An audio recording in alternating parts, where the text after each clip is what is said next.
बोले एक बहुत बड़ा अजगर सर्प है, उसने अपने जबड़े को खोल करके रखा है और उस जबड़े को खोलकर तो रखा है और उसके अंदर में हम लोग हैं। तो हम लोग तो हैं, लेकिन जीवित कब तक हैं?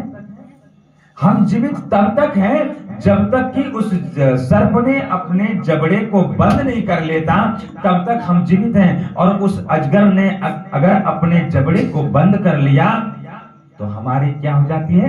मृत्यु हो जाती है, हम मर जाते हैं। ऐसे काल रूपी सर्प है महाराज। एवं विनमय जाते सुधाराज्ञा प्रियतम प्रियपासमो वयम सर्वो श्रीमद्भागवते मृतम। महाराज श्री सुखदेव जी कहते हैं, एक बार श्री सुखदेव जी ने परीक्षित जी को अमृत कथा सुना रहे थे। क्या सुना रहे थे? अमृत कथा।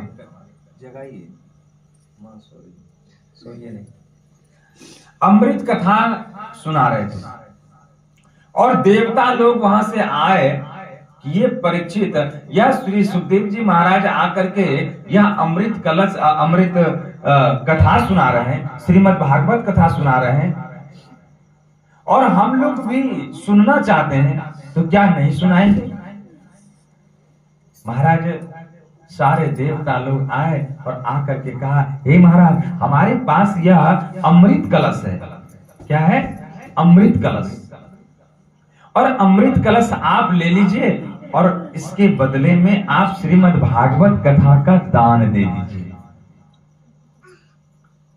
लेकिन श्री सुखदेव जी ने क्या कहा पता है? श्री सुखदेव जी ने कहा, अरे कहां अमृत का कलश और कहां श्रीमद् भागवत की कथा। अरे तुम्हारे अमृत की कलश को जो लेता है, जो अर्थात जो रसपान करता है, वो स्वर्ग तो जाता है, लेकिन फिर उसकी मृत्यु हो जाती है, फिर जन्म होती है, फिर मृत्यु हो जाती है, अर्थात पुनरअपि जननम पुनरअपि मरणम। वो बार बार जन्म लेता है, बार बार मर जाता है। ऐसे रस को तुम्हारे लेकर के हमें क्या फायदा है? इससे अदला बदली नहीं होगी। जाओ जाओ, आप अभक्त हो। क्या कहा? अभक्त हो, अर्थात यह भागवत सुनने की अधिकार आपको नहीं है, आप यहां से चले जाइए।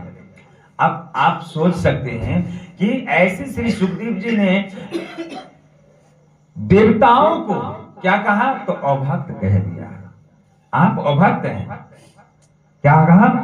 अभक्ताश्च विज्ञान ददो सकथामृतम श्रीमद्भागवते व्रतासुरानामपि दुर्लभा। अरे जाओ जाओ, तुम्हारे लिए ये दुर्लभ कथा है, तुम जाओ यहां से। तुम क्या हो? तो अभक्त हो। अभक्त हो, भक्त नहीं हो, इसलिए आप जाओ। दौड़े दौड़े सारे देवता मिलकर के गए और ब्रह्मा जी के पास गए। ब्रह्मा जी को जाकर